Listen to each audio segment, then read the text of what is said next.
चलो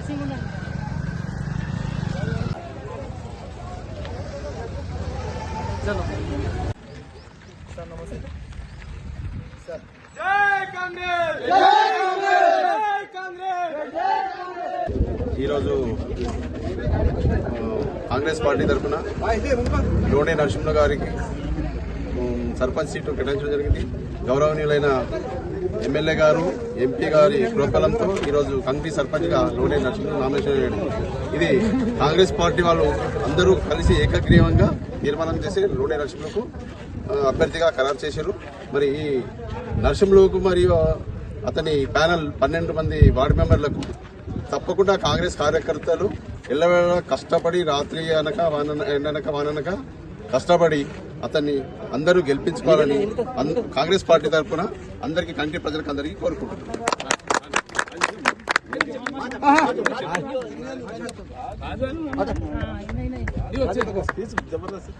అందరికీ నమస్కారాలు. ఈరోజు మరి ఎమ్మెల్యే గారి ఆదేశాలు, ఎంపీ గారి ఆదేశాల మేరకు లోనే నరసింహ గారికి సర్పంచ్ అభ్యర్థిగా మనము నామినేషన్ వేయడం జరిగింది. అదేవిధంగా 12 మంది వార్డు నంబర్లకు, అదేవిధంగా ఇక్కడున్న ప్రతి ఒక్క కాంగ్రెస్ పార్టీ కార్యకర్తలకు 12 మంది వార్డు నంబరు, ఒక సర్పంచ్ 13 మందికి గెలిపించే బాధ్యత ఇక్కడున్న ప్రతి ఒక్కరు పైన ఉంటుంది.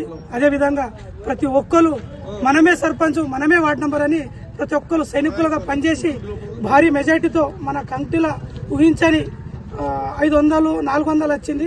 దానికి ఊహించని భారీ మెజార్టీతో గెలిపించాలని అందరికీ కోరుతున్నాను.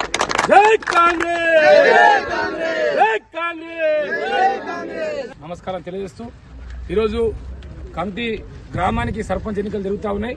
ఎన్నికల్లో భాగంగా కాంగ్రెస్ పార్టీ అభ్యర్థి, అందరికీ మెచ్చినటువంటి అభ్యర్థి, పేద ప్రజలకు సేవ చేసే అభ్యర్థి, ఎల్లప్పుడూ అందుబాటులో ఉండే అభ్యర్థి, నిజాయితీగా ఉండే అభ్యర్థి, నిజాయితీగా నిస్వార్థంగా పోరాటం చేసే అభ్యర్థి, ఒక యువకుడు చిన్న వయసులోనే కమిటీ గ్రామానికి, ఇంత పెద్ద గ్రామానికి సర్పంచ్ అవకాశం వచ్చింది. అందరూ కూడా ప్రజలు ఉన్నటువంటి, ఇక్కడ ఉన్నటువంటి కమిటీలో ఉన్నటువంటి ఎస్సీ, ఎస్టీ, బీసీ, మైనార్టీ, అదేవిధంగా ఉన్నటువంటి అందరూ కూడా ప్రజలు కూడా సంతోషంగా ఆయనను ఎన్నుకోవాలని చెప్పేసి ఒక ఆలోచనతోని ప్రజలందరూ కూడా ఒక ఆలోచన చేసి ఈరోజు నర్సింహ్లో ఒక యువకుడు చిన్న వయసున్నా గానీ పెద్ద మనుషులు కూడా ఒక మంచి ఆలోచన చేసి ఈ గ్రామాన్ని అభివృద్ధి చేసుకోవాలా, నర్సింహ లాంటి యువకుడిని ప్రోత్సహించాలా అని చెప్పేసి ఆలోచన చేయడంతో ఇక్కడ ఉన్నటువంటి స్థానిక ఎంపీ గారు కానీ, ఎమ్మెల్యే గారు కానీ వాళ్ళు కూడా మీరు ఏదంటే అది మీ అభ్యర్థి మీరు గెలిపించుకొని రండి, కంటి గ్రామానికి ఏం అభివృద్ధి కావాలా, ఏ సంక్షేమం కావాలా అనేది మేము చూస్తాం, ఖచ్చితంగా చేస్తామని చెప్పేసి మాట ప్రకారం కంటి అభివృద్ధి జరుగుతూ ఉంది.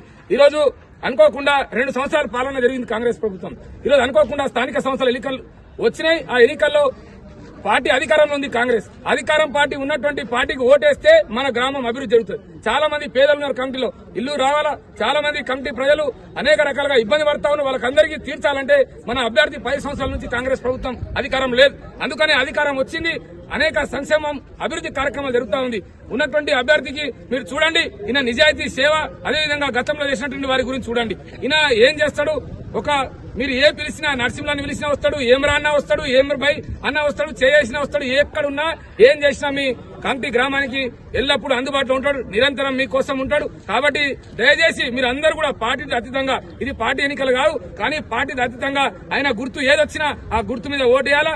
మీరు 12 మంది వార్డు మెంబర్ గెలిపియాలా, గెలిపిస్తే మన గ్రామం అభివృద్ధి జరుగుతుంది. అభివృద్ధితో పాటు ఏకంగా మనం ఈ నారాయణఖేడ్ తాలూకాలోనే, నారాయణఖేడ్ కాన్స్టిట్యూన్సీ లోనే ఎవరు అన్నటువంటి మెజార్టీ మీరు ఇస్తే ఖచ్చితంగా మేము కూడా కొట్లాడి సార్లతో, ఎంపీ గారితో, ఎమ్మెల్యే గారితో, అదేవిధంగా మినిస్టర్ గారితో కొట్లాడి గ్రామానికి అభివృద్ధి సంక్షేమం వైపు తీసుకెళ్తామని చెప్పి తెలియజేస్తూ నర్సింహ్లకు మీరు అందరూ కూడా ఖచ్చితంగా ఆశీర్వదించాలా. ఒక యువకునికి అవకాశం ఇచ్చారు, యువకులు రాజకీయాల్లో రావాలని చెప్పేసి మనం చెప్పడం కాదు, కానీ కాంగ్రెస్ ప్రభుత్వం, కాంగ్రెస్ పార్టీ యువకునికి అవకాశం ఇచ్చింది. కాబట్టి మీరు తప్పకుండా అందరూ కూడా గ్రామంలో ఉన్నటువంటి పెద్ద మనుషులు మీరందరూ కూడా పార్టీ అతీతంగా మీరందరూ కూడా తప్పకుండా ఓటేసి గెలిపించాలని చెప్పేసి మనం చేస్తున్నాం. కాంగ్రెస్ పార్టీ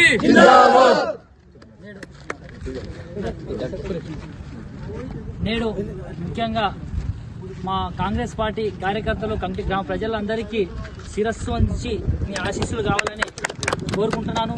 ఎందుకంటే ఏజ్లో చిన్నగా ఉన్నప్పటికీ మా పార్టీ కార్యకర్తలందరూ పెద్ద మనసుతో ఒక యువ నాయకునికి తేవాల, యువతకు అవకాశం ఇవ్వాలనే ఒక ఉద్దేశంతో మాకు ఇచ్చారు. కాబట్టి మీ రుణము నేను ఎన్నడూ మర్చిపోలేను, అదేవిధంగా గెలిపించాలని.